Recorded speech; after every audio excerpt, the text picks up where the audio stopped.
Hey, everybody. Welcome back to the Buffalo Plus YouTube channel. Mike Catalano with a special guest as we're talking about the Bills taking on the Patriots.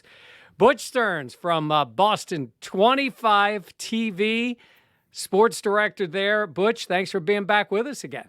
Let me just tell you something, Michael. If you're billing me as your special guest, then you got to do some more homework there. You could do much better. Thank you. Oh, come on. You were real popular last time we had you on. Everybody that's likes to hear.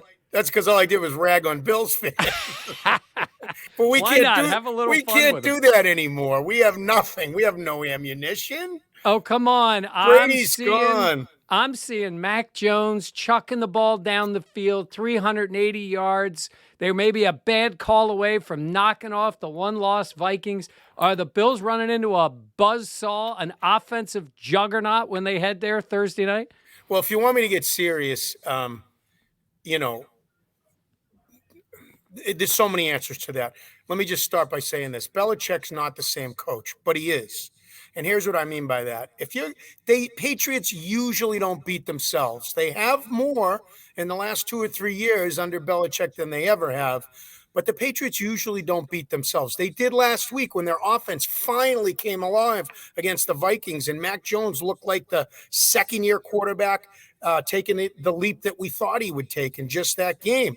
But so if they have a chance against the Bills, my old football coach used to say there's 5 plays that decide every football game, right? But you never know when they're going to happen. Well, the Patriots would usually make 4, oftentimes 5 of those plays in the games. They're going to have to make 4 or maybe all 5 of them to beat Josh Allen and the Bills. They just are.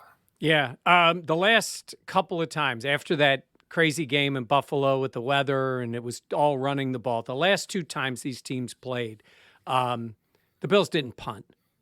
And that had never happened to Belichick before. And it happened back to back. Now, we hear the way he answers all the questions. I heard him saying, they do the same thing. Everything's the same thing. How much did that get at him that the Bills were so dominant in those 2 games, the last 2 times they saw him? And does he think payback, or is he just focused on this specific game? Well, I think you know the answer to that question. Belichick's been focused on the game ahead, on to Cincinnati, example after example on it, better than anybody in any sport ever, I think. So I think he is focused on that. But when it comes to the no punts thing, it's interesting you brought that up.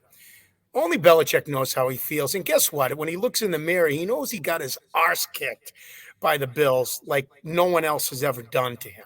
I mean, he really does. But today, Matthew Judon was at the podium, and Belichick always gives his players what the sort of mantra for the week is.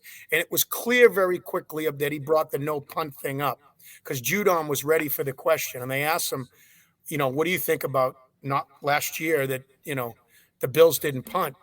And he said, without missing a beat, I don't care if they don't punt at all this game. They could have interceptions and fumbles, and we'll take the turnovers instead of the punts. Like he had an answer for it. So it's in their heads.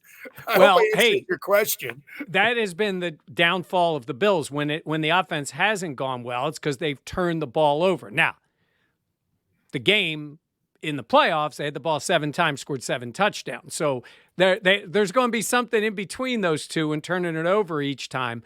But in terms of where this Patriots team is now, when you look, all of a sudden, everybody in the AFC East looks like a playoff team.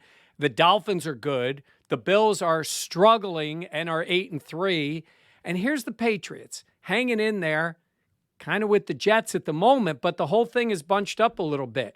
Does this Patriots team, you think, has confidence? Do you think they can make a run now and get themselves in the playoffs and do something?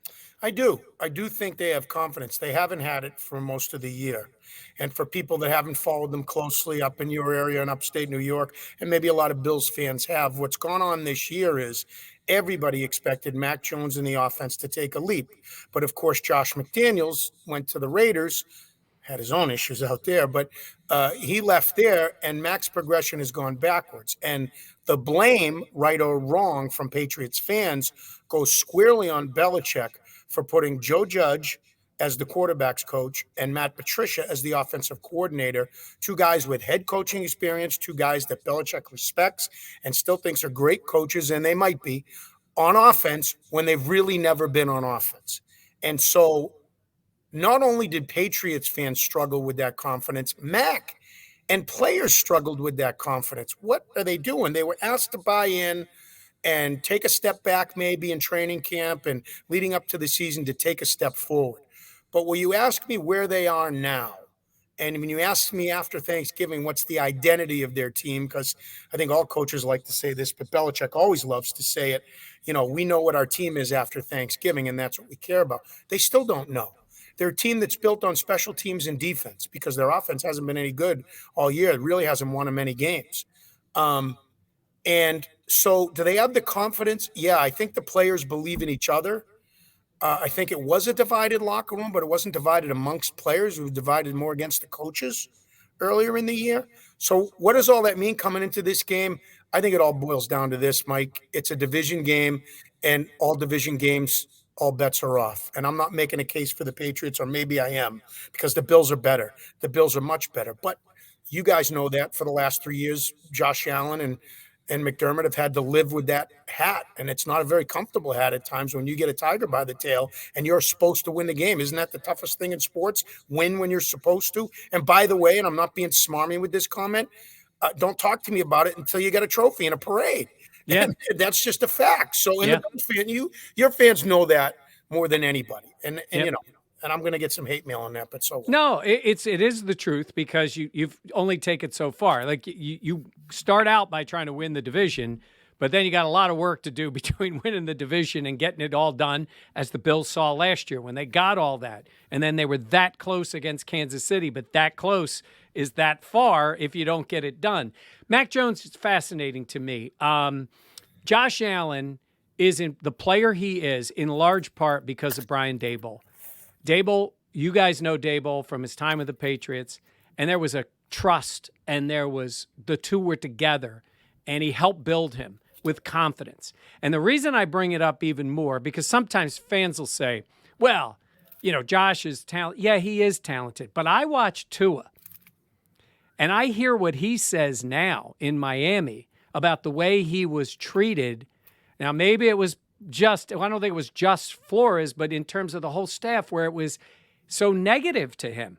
And then he gets McDaniel in there, and it's positive, and he's winning, and he's playing great. So when I look at Mac Jones, I say, this guy came in, not a lot was expected right away, played really steady, and in that second year, you're looking for growth. And I think to myself, come on, Bill Belichick's been doing this a long time. You've got this commodity, this young quarterback that you're trying to mold. Why would you put him in that spot with coaches who aren't really ready? It's a great question. And my answer would be that, if you talk to anybody who's played for Belichick and played for a long time, he always takes the most difficult path. When they could practice indoors, if it was raining outside, he'd go outside. Or if they was expected bad weather on Sunday, he would have some of his, worker bees hose the balls down and put them in buckets with water. So they'd use, you know what I'm saying? So the only real answer is that he had Mac like this. He had him last year. Mac was a yes sir, no sir, do what you do. They won 10 games. They didn't even compete in that playoff game, but they had a first-year quarterback who made the playoffs, right? But then this year, he messed with them. But behind the scenes, I got to believe he was saying, you got to believe me, Mac. You got to stick with me. And Mac was probably being filled in the other ear by everybody else, his agent, his parents, his girlfriend, his friends, former Alabama teammates, current Patriots teammates. I don't know what the hell they're doing to you, Mac. I don't know why they're doing this to you. So what does it all mean? I still look back. Sorry, I'm doing a lousy job of giving you a direct answer. If your question is, what do I think Mac Jones is now or what he's going to be? Here's my answer to that. I don't think we still know yet, and I'm not copping out. Let's go back to the 5 quarterbacks drafted last year. Trevor Lawrence, Zach Wilson, Trey Lance, Justin Fields, and Mac, right? Now, again, I don't think Mac Jones will ever beat Josh Allen. But what were we saying about Josh Allen in year 2, right?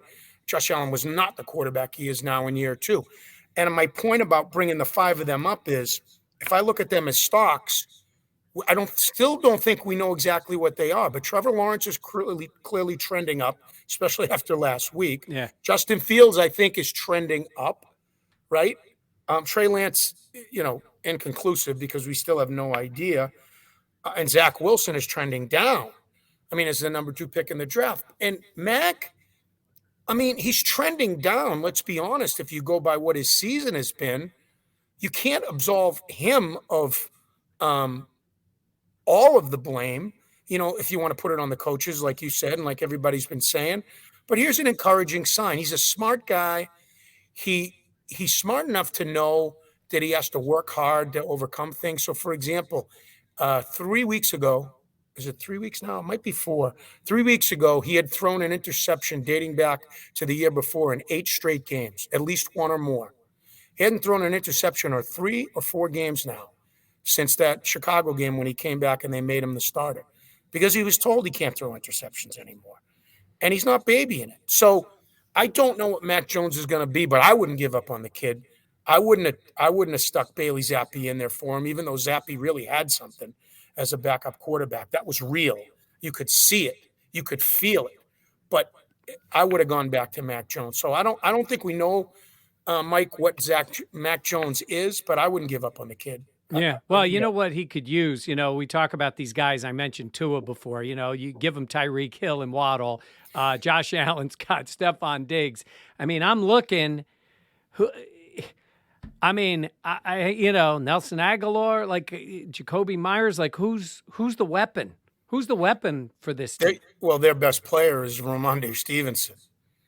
I mean, if people haven't looked close, he has 50 receptions this year. He's a rock'em sock'em fullback in a running back's body, but he is a phenomenal. His foot. Watch him closely and look at some highlights of him. Only Christian McCaffrey has more catches this year, and he's their best player. Let me go back to your point. They don't have a weapon. I mean, you look at Tua, and Tua's been remarkable with his. Yeah. But he's got Tyreek Hill now. He's got a second-year Jalen Waddle. And that makes all the difference in the world in today's NFL. Look at the struggles that God, his name's escaping me. I can't believe it. Chargers quarterback. Oh, Justin Herbert. Justin Herbert. Look at the struggles he's had when Mike Williams has been out, when Keenan Allen's been out, and those things. And they've got Austin Eckler, probably the most complete back in the NFL. So you're right. Give Mac a weapon. Give him somebody. Yeah, I think that's what ends up having to happen. Defensively. How did they get it done? I mean, Judon just seems to be just a game wrecker when he's going. Does it start there with them defensively? No, it has, but it shouldn't. The Patriots defense, and this is the corniest analogy ever, but it's true. Teddy Bruschi and others told me this. The whole do your job mentality started with Belichick as a defensive coordinator with the Giants. Oh, by the way, when he had Lawrence Taylor. Yeah. Oh, by the way, he had Tom Brady with the Patriots. There's your Belichick critics that will always bring up stuff like that. But Teddy Bruschi told me, he goes, Belichick defense is like a glove. Do your job meant I'm the defensive end. Here's the defensive tackle. He'd come to me before the game and said, you're going to take an inside rush on the tackle all game long. But, Coach, I'm going to get my ass kicked doing that all game. Yeah, you are. But what's going to happen is it's going to allow them to think they can run outside, and they can't because we're going to have help over there. And by you doing that, you know what I'm saying? Do your job. It's like a glove. Like if one finger of the glove falls off, your hand's not warm. So this year, what's interesting about Judon, because I heard a very interesting podcast with Tommy Curran locally here on NBC Sports Boston with Chris Long, who I knew well, who used to play for the Patriots. All the edge rushers who came to the Patriots were kind of harnessed. They were asked to do sort of that example I told you, not rush outside all the time, but play within the defense, and you'll get your pressure and your sacks where you can. He's let Judon loose for 2 years, and Long gave us some insight and just turned to Tommy and didn't want to criticize Belichick publicly. He's like, why is Judon looping outside all the time? Why does Judon get to do that? Why is he, so the question becomes then, you asked me how good their defense is. Is it at the expense? Do they get beat sometimes by smart teams? Like the Bears came in here with a good offensive line and a running team. They ran right at Judon. And they threw right at Judon. And he was neutralized in that game. So but they're still a good defense. Their defensive backs are really good. They've got a lot of solid veterans like Jonathan Jones and Jawan Bentley, who's a captain this year, Dietrich Wise, unheralded guys, but you hear their names, if you're a Bills fan, because they play each other so much. But so their defense is solid, and they've been more consistent this year than last year. Here's the point. This time last year, Mike, if you and I were having this conversation, their defense went south. Yeah. They couldn't stop anybody, and the Bills exposed them. So I don't know what's going to happen from here on in, but their defense is going to have to be really good. I always ask this because it's probably the most interesting when you ask anybody from the New England area. Where's the fan base on this team? I mean, you said before, like, the Bills got to get one, and you got a room full of those trophies. So for the fan base to watch a team that is not rebuilding, not really good, where are they? Like, almost like you said about Mac. Are they getting better, or do they have a shot? Like, where's the fan base with this team right now? I'll give you a simple answer to this one. They're in one of two camps. They're in we'll never see what we saw for 20 years with Brady again. So I'll watch the Patriots when they start winning again. And, of course, the other side, you're a fair weather fan. Of course they were fair weather fans. They were fair weather fans for 20 years here with what the Celtics, Bruins, Red Sox, and Patriots were doing. And there was plenty of room on the bandwagons for them, too. So I think there's still – I'll speak for myself as a fan born and raised here. I mean, my favorite Patriots were the 70s and 80s Patriots with Steve Grogan and Steve Nelson and John Hanna and all those guys. And I still pinch myself when I'm having a conversation with them or having them as an analyst sitting beside me. You know how that goes. But that said, it's just different watching the Patriots now. It's, you went into – Bills fans know this now. You go into a game with Josh Allen and a McDermott coach team and the defense, the way it's playing and the solid team that you have, expecting to win every game. You don't care what the line is. You just go into that game and say, how are we going to win? And then when they blow them out, you expected that. You wanted that. And then when they get in a close game and pull it out like Detroit last week, you have faith in them. And when they lose, you lose faith. When they lose a couple in a row like Buffalo did this, maybe you lose. But you still think that your team is better than that team going into every single game. We don't think the Patriots are better than any team going into any game. We know they're not better than the Bills. I still think they can beat the Bills. I think the Jets beat them, and I think the Dolphins beat them at home, and I still think they can beat them. I don't think they will, but I don't know if I did a good job explaining where the fan base is at. But it's hard to have the same faith that you had in the Patriots when Brady was here. Yeah. I tell people all the time, it was years and years where you rarely had the better quarterback in the game. You were just hoping you weren't getting dominated. And when you go in with the quarterback, there has been times even this year, guys banged up, guys hurt. Just let Josh do it. And McDermott sounds like Belichick a lot of times where he'll say, do your 111th, your 111th. So I asked him the other day after it was Allen and Diggs at the end. And I go, I know you want everybody to do their 111th, but are there times when you need those guys? And he's like, yeah, you need your guy to step up and do it in those moments. That's why they're there. It's why they brought Von Miller in to do it at the end of games on the defensive side. And that's what you need in Allen. You're right. That gives a fan base hope. But I'm telling you, in Western New York, they still look at the Patriots as a version of the evil empire. They still see Belichick on the sidelines. And now you're going to be wearing those 1970s uniforms, the retros.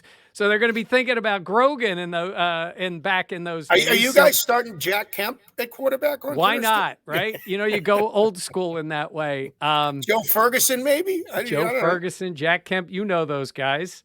Yeah, I think it's going to be fun.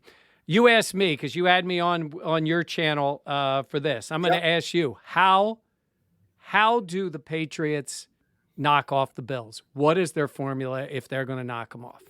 Well, they got to limit Josh Allen, which is they can't stop him. I mean, anybody who says they're going to stop him is nuts. They got to limit him. The formula is how they've often, most of the time, believe it or not, played Patrick Mahomes. They've kept him out of the end zone. They've let him go up and down the field, but they've kept him out of the end zone. So you can let Josh Allen run. You can let him hit Stephon Diggs for 62 yards, as long as it stops at the 15-yard line or the 20-yard line, and you can be, stout in the red zone and holding the field goal. So that's number one. Number two, they got to score. They got to score. But when I say score, as a fan, you want touchdowns. I mean, Nick Folk's been their offensive MVP this year. Up until about 2 weeks ago, he was the definition of automatic. We wanted to have his name changed legally to Auto Folk, because he was so automatic. But they got to limit.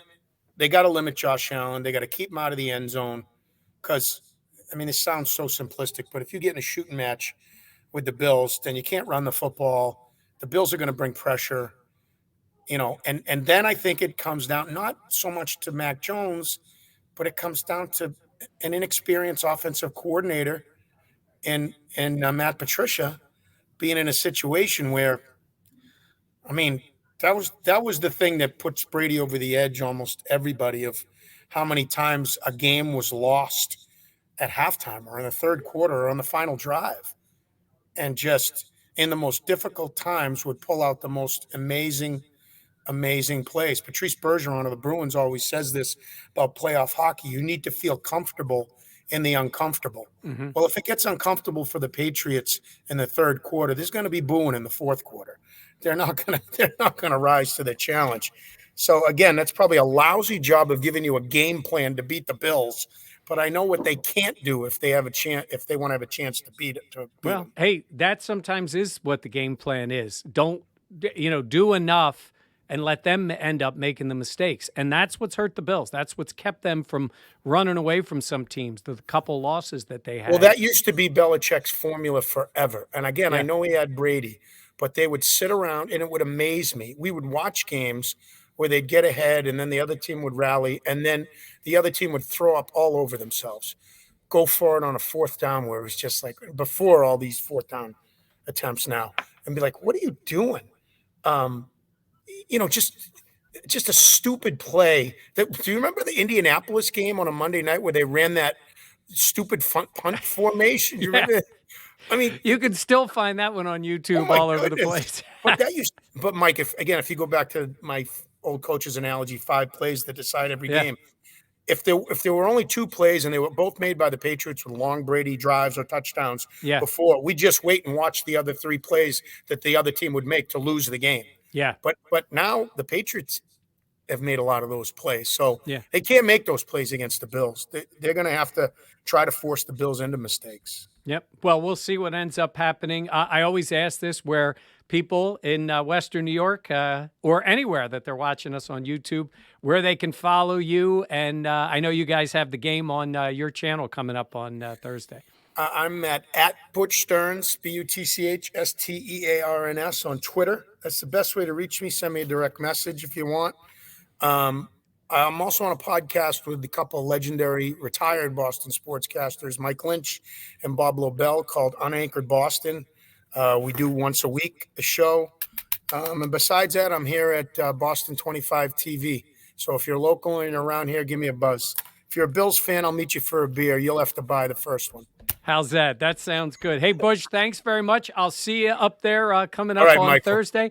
Looking forward to it. And thank you to everybody for watching. Please make sure, again, to like, comment, and subscribe. And we'll see you the next time on Buffalo Plus.